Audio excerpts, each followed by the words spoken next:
15절에서 26절의 말씀입니다.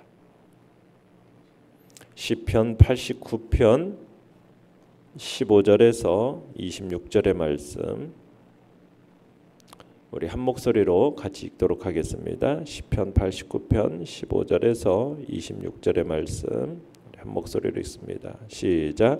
즐겁게 소리칠 줄 아는 백성은 복이 있나니 여호와여 그들이 주의 얼굴빛 안에서 다니리로다. 그들은 종일 주의 이름 때문에 기뻐하며 주의 공의로 말미암아 높아지오니 주는 그들의 힘의 영광이심이라. 우리의 뿔이 주의 은총으로 높아지오리니 우리의 방패는 여호와께 속하였고 우리의 왕은 이스라엘의 거룩한 이에게 속하였기 때문이니이다. 그때 주께서 환상 중에 주의 성도들에게 말씀하여 이르시기를 내가 능력 있는 용사에게는 돕는 힘을 더하며 백성 중에서 택함 받은 자를 높였으되 내가 내 종 다윗을 찾아내어 나의 거룩한 기름을 그에게 부었도다. 내 손이 그와 함께하여 견고하게 하고 내 팔이 그를 힘있게 하리로다. 원수가 그에게서 강탈하지 못하며 악한 자가 그를 곤고하게 못하리로다. 내가 그의 앞에서 그 대적들을 박멸하며 그를 미워하는 자들을 치려니와 나의 성실함과 인자함이 그와 함께하리니 내 이름으로 말미암아 그의 뿔이 높아지리로다. 내가 또 그의 손을 바다 위에 놓으며 오른손을 강들 위에 놓으리니 그가 내게 부르기를 주는 나의 아버지시요 나의 하나님이시요 나의 구원의 바위시라 하리로다. 아멘. 오늘 말씀의 제목은 세상을 이기신 예수님을 따르라라는 제목으로 말씀을 나눕니다. 어제 말씀에서 시인은 우주 만물의 창조자요, 창조자이신 하나님의 그 능력 그리고 그분의 진실하심 그것을 선언했습니다. 오늘 말씀에서는 하나님의 은총을 받은 자가 누리는 그 복에 대한 내용을 피력하고 있습니다. 자, 내용 관찰 문제 1번을 보시면 즐겁게 소리칠 줄 아는 백성에게 주어질 복은 무엇입니까? 우리 15절을 다시 한번 읽어보겠습니다. 시작. 즐겁게 소리칠 줄 아는 백성은 복이 있나니 여호와여 그들이 주의 얼굴 빛 안에서 다니리로다. 자, 여기서 즐겁게 소리칠 줄 아는 백성은 복이 있다 이렇게 얘기하면서 즐겁게 소리친다라는 게 뭐겠습니까? 하나님을 향하여 찬양하는 것을 말합니다. 하나님을 향하여서 찬양하는 자는 복이 있는 자다 이렇게 선언하는 거죠. 자, 그 복됨에 대한 특징이 이제 세 가지로 소개가 되는데 15절에서 첫 번째 특징은 뭡니까? 그들이 주의 얼굴 빛 안에서 다니리로다. 자, 주의 얼굴 빛 안에서 다닌다. 그러니까 기쁨과 찬양을 드릴 줄 아는 자들은 하나님 여호와 하나님의 특별한 보호 속에 살아간다. 그것을 의미하는 겁니다. 그러니까 하나님의 특별한 보호 속에 살아가는 복을 누리게 되는 거죠. 자, 두 번째는 16절로 17절까지 해서 두 번째, 세 번째도 한번 찾아봅니다. 시작. 그들은 종일 주의 이름 때문에 기뻐하며 주의 공의로 말미암아 높아지오니 주는 그들의 힘의 영광이심이라. 우리의 뿔이 주의 은총으로 높아지오리니. 자, 여기서 보면 종일 주의 이름 때문에 기뻐한다라고 얘기하죠. 자, 주의 이름 때문에 기뻐한다라는 것은 하나님과의 교제를 통해서 하나님의 거룩하신 능력과 그분의 성품과 또 우리를 향하신 구원과 축복의 역사를 몸소 체험하고 그 안에서 기쁨을 누린다라는 의미입니다. 그러니까 주의 이름 때문에 기뻐한다는 건 바로 그런 의미예요. 하나님의 그 능력, 그분의 성품, 우리를 향하신 그 구원의 역사, 축복의 역사, 그걸 몸소 체험해. 그러면서 기뻐하는 거죠. 그 다음에 이제 주의 공의로 말미암아 높아지오니, 이 공의로 말미암아 높아진다는 얘기는 하나님의 백성들이 이제 위기를 빠뜨리고 국가적인 재난을 가져온 악인들을 물리치시는 그 하나님의 공의로운 의로운 통치를 가리키는 겁니다. 그래서 하나님의 의로움은 하나님의 일을 하면서 하나님을 찬양하는 그런 자들을 이제 고양시켜 주는 거죠. 그래서 시인은 하나님께서 그들의 힘의 영광이시기 때문에 그죠? 그들의 힘의 영광이심이라 그렇게 얘기하죠. 그들의 힘의 영광이심이기 때문에 백성들이 주의 이름으로 기뻐하고 주의 공의로 말미암아 높아지게 되었음을 지금 노래하고 있는 것입니다.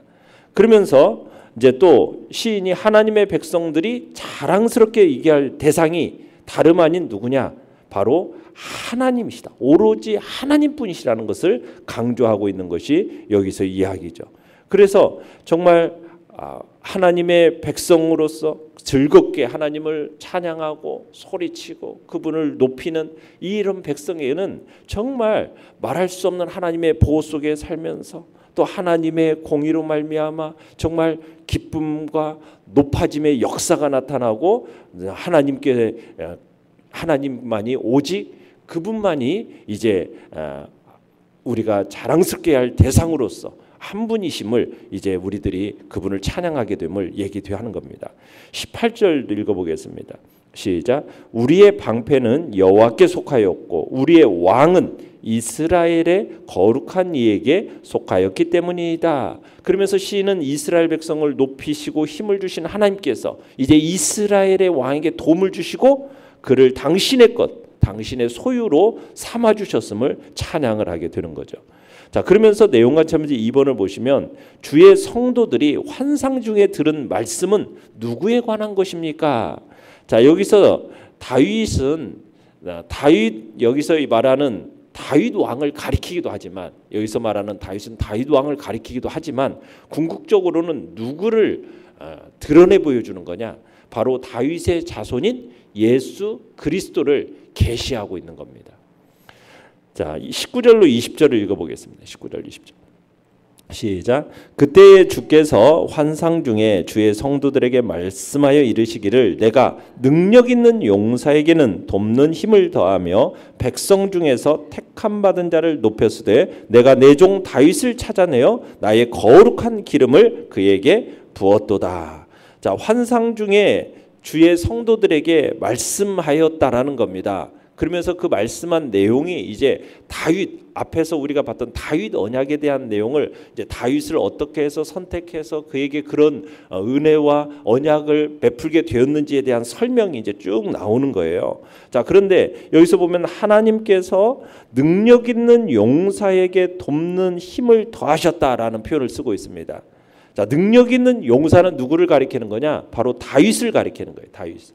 그러니까 다윗을 왕으로 세우신 하나님이 이스라엘 백성들을 이끌어갈 만한 합당한 능력을 다윗에게 주셨다라는 표현이에요. 하나님께서 능력을 주셨기 때문에 그렇게 백성들을 끌고 갈 수 있는 힘이 생긴 겁니다. 그런데 하나님께서 다윗을 택하셨다라고 그러죠. 백성 중에서 택함을 받았다라고 그래요. 그러니까 하나님이 다윗을 선택하신 거예요.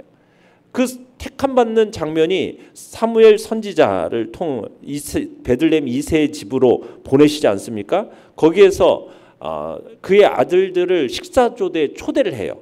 그런데 초대된 가운데 다윗은 있었습니까? 없었습니까? 없었어요. 다윗은 없었어요. 그래서 여기서 표현을 뭐라고 하냐면 내가 내 종 다윗을 찾아내어라고 했어요. 찾아내요. 힘들게 사무엘이 다윗을 힘들게 찾아냈다라는 거예요. 그리고 다윗을 왕으로 선택했을 뿐만 아니라 뭐 했다고 그럽니까? 나의 거룩한 기름을 그에게 부었다.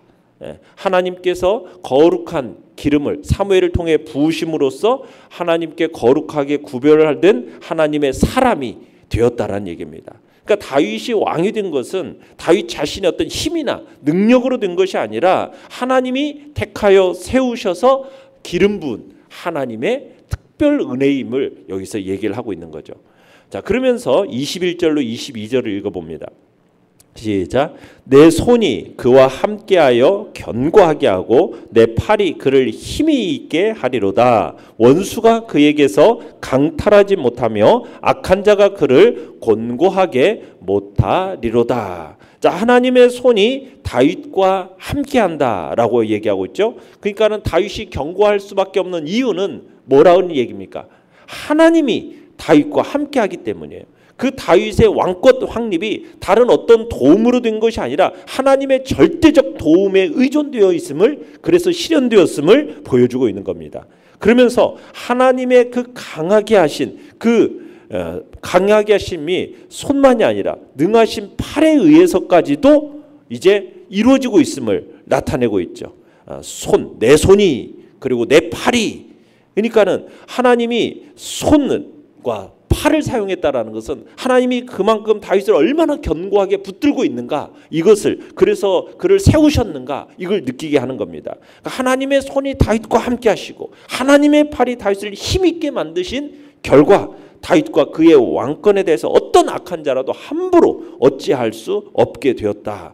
원수도 악한 자도 그를 어떻게 할 수 없는 그렇게 되었음을 얘기하고 있는 겁니다. 자, 그러면서 23절로 24절을 읽어보겠습니다. 시작. 내가 그의 앞에서 그의 대적들을 박멸하며 그를 미워하는 자들을 치려니와 나의 성실함과 인자함이 그와 함께하리니 내 이름으로 말미암아 그의 뿔이 높아지리로다. 하나님께서 대적들을 심판하시고 다윗에게 승리를 베푸실 것을 약속하신 거죠. 하나님이 다윗의 대적들을 어떻게 하셨습니까? 박멸했다. 이렇게 박멸했다.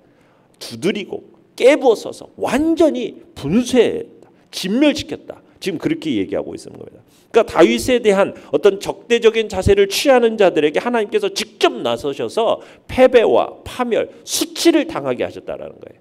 그러니까 이들 대적들과 반대 위치에 선 다윗에 대해서는 어떻게 하셨다고 얘기합니까? 나의 성실함과 나의 인자함이 그와 함께 하셨다. 이렇게 얘기하고 있어요. 그러니까 하나님의 베푸시기로 약속하신 그 성실함과 인자함으로 인해서 다윗이 영화롭게 될 것임을 나타내고 있는 거죠. 그러니까 내 이름으로 말미암아, 이건 하나님의 임재와 하나님의 능력과 하나님의 영광과 하나님의 거룩이 내포되어 있는 게 하나님의 이름에 들어있는 그 이름이 단지 호칭을 얘기하는 게 아니라 그분의 이름에는 이런 것들이 다 들어있는 거예요. 그래서 다윗이 높아지고 영화롭게 되었다는 거예요. 이게 전적으로 누구의 능력입니까? 내 이름으로 말미암아, 하나님의 그 임재와 하나님의 능력으로 말미암아 바로 다윗이 높아지고 영화롭게 되었음을 이제 얘기하고 있는 겁니다. 그 다음에 25절 26절 읽어보겠습니다. 시작. 내가 또 그의 손을 바다 위에 놓으며 오른손을 강들 위에 놓으리니 그가 내게 부르기를 주는 나의 아버지시요 나의 하나님이시요 나의 구원의 바위시라 하리로다. 자, 24절에서 말씀한 그 뿔이 높아지게 되는 방법, 그 방법에 대해서 이제 25절 26절에서 얘기하고는 거예요. 강하게 하시는 하나님의 손으로 말미암아 다윗이 강하게 되어졌음을 선포하는 거죠. 그 결과 다윗의 손이 바다 위에 세워졌다라고 표현하고 있는데, 하나님께서 다윗을 바다 위에 통치자로 세우셨다, 이런 표현인 겁니다. 그러면은 이 얘기가 직접적으로는 하나님께서 다윗의 영향력을 바다와 강으로 상징되어지는 세계로 확대시켜 주실 것을 지금 나타내고 있는 거예요.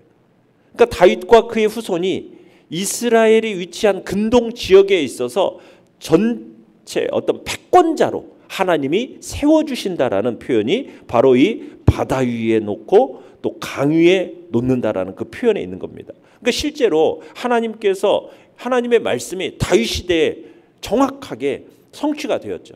그죠? 하나님이 다윗으로 하여금 남으로는 애굽 그 시내, 또 서쪽으로는 지중해, 또 북동쪽으로는 유프라테스 강, 그쪽까지 영토를 확장하게 만들었어요. 그래서 그 말씀이 그대로 성취가 된 겁니다. 그런데 아까 서두에 얘기했지만 다윗은 다윗만을 얘기하는 게 아니라고 말씀드렸어요. 그러니까 다윗이 예표는 누구를 예표하는 거라고 말씀드렸습니까? 영원한 왕 우리 주 예수 그리스도, 그분에 대한 예표예요.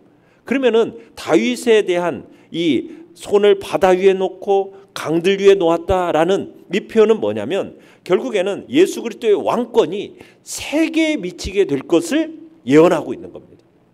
그러니까 다윗의 후손으로 메시아가 오셔서 지금 하나님이 허락하신 언약에 따라서 구속사역을 완성하심으로써 모든 세상이 예수님에게 굴복하게 되고 예수님의 통치에 순종하게 되는 결과를 예언하고 있는 거죠.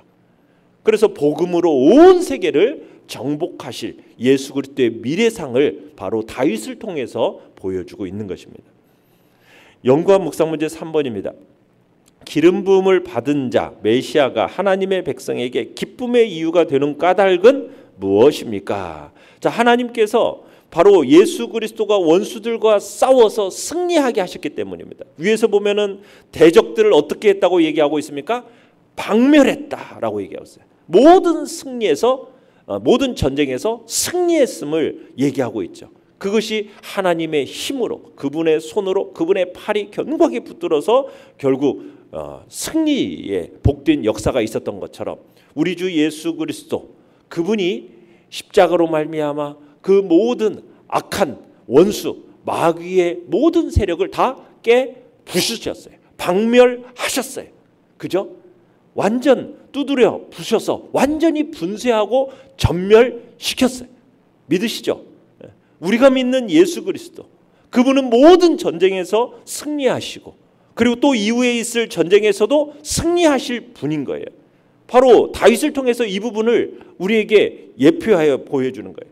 그래서 우리가 예수 그리스도를 따르면은 우리도 동일한 승리, 궁극적인 구원에 동참하게 되는 거예요.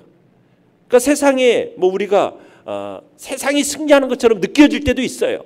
그렇지만 예수님께서 이미 승리하셨습니다. 완전히 모든 악한 세력을 박멸하셨습니다. 이 믿음을 가지고 우리에게는 항상 승리가 있음을 우리는 믿고 신뢰하면서 당당하게 이 세상을 살아가는 거예요. 그러기에 우리는 세상에 굴복하지 않고 우리 주 예수 그리스도를 따르며 살아가는 것이 우리의 삶에 마땅한 바라는 거죠. 느낀 점 4번입니다. 이스라엘 왕 메시아가 대적들과 싸워 늘 승리한다는 이 고백에서 무엇을 느낍니까? 여러분, 굉장히 마음이 안정을 누리지 않습니까? 편안함이 느껴지지 않습니까? 대적들이 하나님의 택한 우리들을 위협할 수는 있어요. 그렇지만 우리에게는 뭐예요? 생명과 왕권을 강탈해 가지는 못합니다. 강탈해 가지는 못해요. 이 사실이 얼마나 우리에게 안심됩니까? 우리의 원수, 특히 사탄은 우리에게 있어서 영원한 생명과 하나님 나라의 왕권을 강탈하려고 혈안이 되어 있잖아요. 베드로는 이와 관련해서 너희 대적 마귀가 우는 사자같이 두루 다니며 삼킬 자를 찾고 있다, 이렇게 얘기하고 있지 않습니까? 이로 인해서 세상에서 많은 성도들이 고통을 당하긴 합니다. 그렇죠? 성도들이 세상에서 원수들로 인해서 단 하루도 평탄한 삶을 살기가 어려워요. 왜냐하면 사탄이 끊임없이 우리를 공격해대기 때문이에요. 그러나 우리의 원수가 할 수 있는 일은 우리를 위험한 데까지는 데려갈 수가 있어요. 그렇지만 결코 자신들이 원하는 대로 우리에게서 영원한 생명을 뺏어낼 수 있습니까? 없습니까? 없습니다. 하나님 나라의 왕권을 강탈해 갈 수가 있습니까? 없습니까? 없습니다. 왜요? 하나님께서 다윗과 함께 하셔서 그를 견고하게 하셨던 것처럼 그분의 손과 팔이 우리를 견고히 붙들고 계시기 때문입니다. 믿으시죠? 그래서 바울이 그러잖아요. 내가 확신하노니 사망이나 생명이나 천사들이나 권세자들이나 현재일이나 장래일이나 능력이나 높음이나 기품이나 다른 어떤 피조물이라도 우리를 우리 주 그리스도 예수 안에 있는 하나님의 사랑에서 끊을 수 없으리라. 그분의 사랑 안에 거하고 있는 우리를 하나님의 손이, 예수 그리스도의 그 팔이 우리를 강하게 붙들고 있기 때문에 우리는 결코 실패할 수 없고 패배할 수 없습니다. 승리는 우리에게 보장되어 있습니다. 우리에게 주어진 영원한 생명을 빼앗으려고 하지만 그 영원한 생명 빼앗길 수 없습니다. 육신의 생명을 빼앗으려고 할 수는 있어도, 그래서 육신의 생명은 가져가려고 하지만 그것마저도 누구의 허락이 있어야 됩니까? 우리가 욥기에서 보듯이 욥의 생명을 누가 허락하던가요? 하나님의 그 주권 아래 사단도 결국에는 굴복하는 거예요. 하나님이 허락하셔야만 된다라는 거예요. 그러니까 하나님은 우리가 세상에 수고를 그치고 정말 우리가 이 땅에서 쉬게 하고자 할 때에는 원수들에게 우리의 이 육신의 생명을 맡기시기도 하지만은 결국 우리의 영혼의 생명과 하나님 나라의 그 왕권만큼은 결코 빼앗기지 않습니다. 우리는 이 확신을 가지고 당당하게 정말 신뢰하면서 예수 그리스도 그분의 팔과 하나님의 그 능력의 손이 나를 붙들고 있음을 믿고 담대하게 구원의 확신을 가지고 이 땅을 살아가시기를 간절히 바랍니다. 결단과 적용 5번입니다. 내가 세상을 이기신 예수님을 믿고 있음을 보여주는 증거는 무엇입니까? 내가 왕이신 예수님의 백성임을 선포하기 위해 오늘 해야 할 일은 무엇입니까? 자, 우리가 정말 내가 받은 그 구원의 은혜에 대해서 다시 한번 확신을 우리가 가지고 정말 나의 왕 우리 주 예수 그리스도 그분이 내게 주시는 그 말씀에 따라서 오늘도 순종의 길을 걸어가겠다. 어떤 유혹이 내게 닥쳐온다 할지라도 그 유혹에 흔들리지 않고 믿음으로 정말 주님의 말씀을 따라 순종함으로 승리하는 자리에 내가 서겠다. 이렇게 다시 한번 결단하면서 정말 주님의 나의 왕 되심을 세상 가운데 선포하는 복된 자리에 있기를 간절히 바랍니다.